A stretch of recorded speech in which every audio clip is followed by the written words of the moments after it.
ഇന്ന് ഞാൻ ഈ ചക്കപ്പഴം വെച്ച് ഒരു കുമ്പിളപ്പം ഉണ്ടാക്കാൻ പോവാണേ.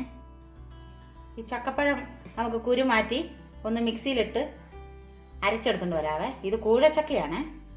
ഈ ചക്ക ഞാൻ അരച്ചുകൊണ്ട് വന്നിട്ടുണ്ട്. മധുരത്തിന് വേണ്ടി ഞാൻ കുറച്ച് വെല്ലത്തിൻ്റെ പൊടിയിട്ട് ആ ചക്കയുടെ കൂടെ ഇട്ട് അരച്ചതാണ്.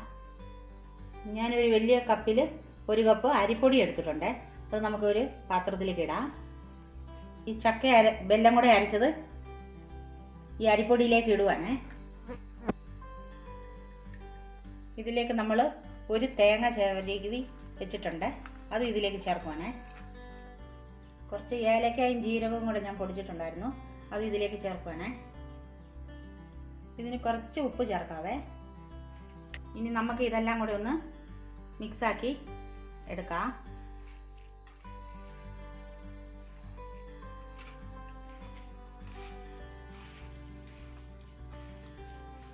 നമ്മളിത് കുഴയ്ക്കുമ്പോൾ ഒത്തിരി ലൂസാണെങ്കിൽ നമ്മൾ ഇതിലേക്ക് കുറച്ച് അരിപ്പൊടിയും കൂടെ ഇട്ട് ഇളക്കിയെടുക്കാം.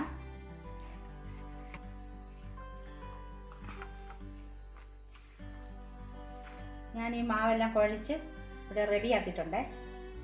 ഞാനിവിടെ കുമ്പിളപ്പം ഉണ്ടാക്കാൻ വേണ്ടി ഈ എടനയുടെ ഇലയാണ് എടുത്തേക്കുന്നത്. ഇതിൽ നമുക്ക് ആ മാവ് വാരി വെക്കാം. നമുക്ക് ഈ ഇല എടുത്ത് ഇങ്ങനെ ഒന്ന് കൂട്ടി കൊടുക്കാം. ഇനി നമുക്ക് കുറച്ച് മാവ് എടുത്ത് ഇതിൻ്റെ അകത്തോട്ട് നിറയ്ക്കാം. ഈ തണ്ടിൻ്റെ ഇതെടുത്ത് ഇങ്ങോട്ട് ഇങ്ങനെ അമക്കി വെച്ച് കൊടുക്കാം. ഇനി നമ്മൾ ഇത് ഇഡ്ഡലിക്കലത്തിൽ വെച്ച് പുഴുങ്ങിയെടുക്കാനാണ്.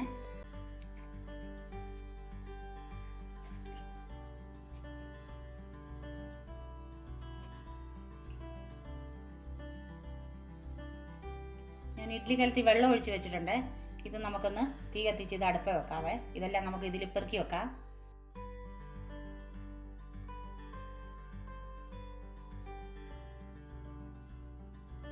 അങ്ങനെ നമ്മുടെ ചക്കപ്പഴത്തിൻ്റെ കുമ്പിളപ്പം ഇവിടെ റെഡി ആയിട്ടുണ്ട്.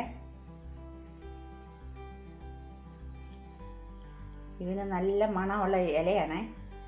അപ്പത്തിനും നല്ല മണം, നമുക്ക് കഴിക്കാനും നല്ല ടേസ്റ്റാണ് ഇത്. നിങ്ങളെല്ലാവരും ഇതൊന്ന് ട്രൈ ചെയ്ത് നോക്കണേ.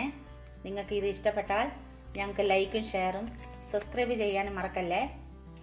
ഇനി അടുത്ത വീഡിയോയിലൂടെ നമുക്ക് കാണാം. Thank you.